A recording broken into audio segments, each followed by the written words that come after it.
And welcome back to the Advent series, and today is November 28th, 2023, and today we ask, is intimacy such a sin? It seems that over the past few years it's been harder and harder to get close to someone, both figuratively and literally. Many people are more distant now, becoming little islands and empires in themselves with no one to tell them otherwise.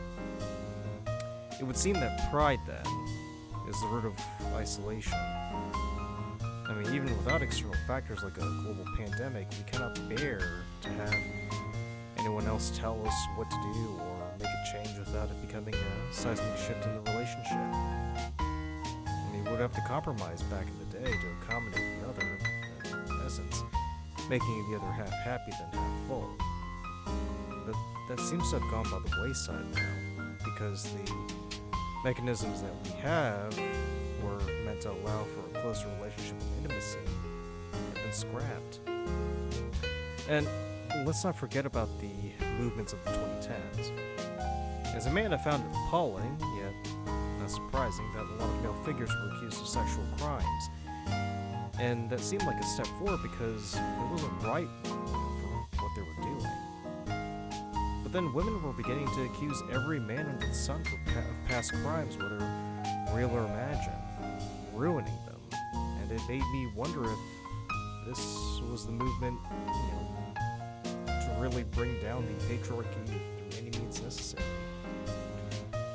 I mean, it would seem then that being a man in itself was a crime and ought to be punished.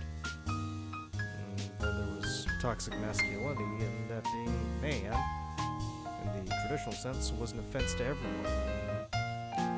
It makes the trans movement of the past 2 years more understandable now.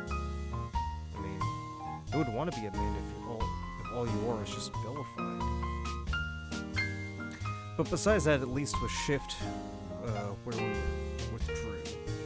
I mean, you've seen the videos and read the comments. Women were becoming fast no-go areas.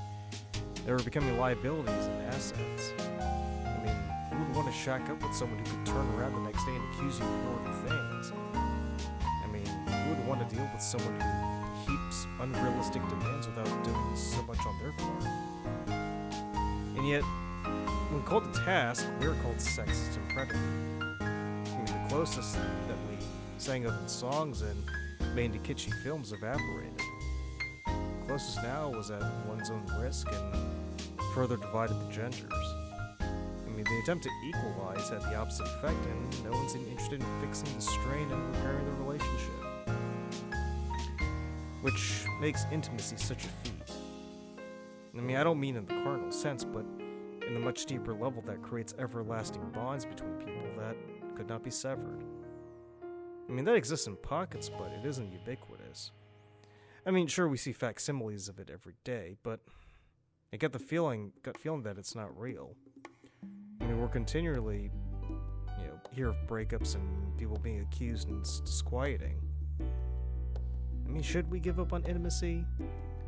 Should we resign ourselves into little empires and islands in the vast sea of isolation? I mean, there are some people who'd be okay with that. But it does no one any good, and it makes us cold and bitter in the end. It will only push us further into further movements that are becoming increasingly strange in substance and outrageous in demand. And solutions to problems that never existed.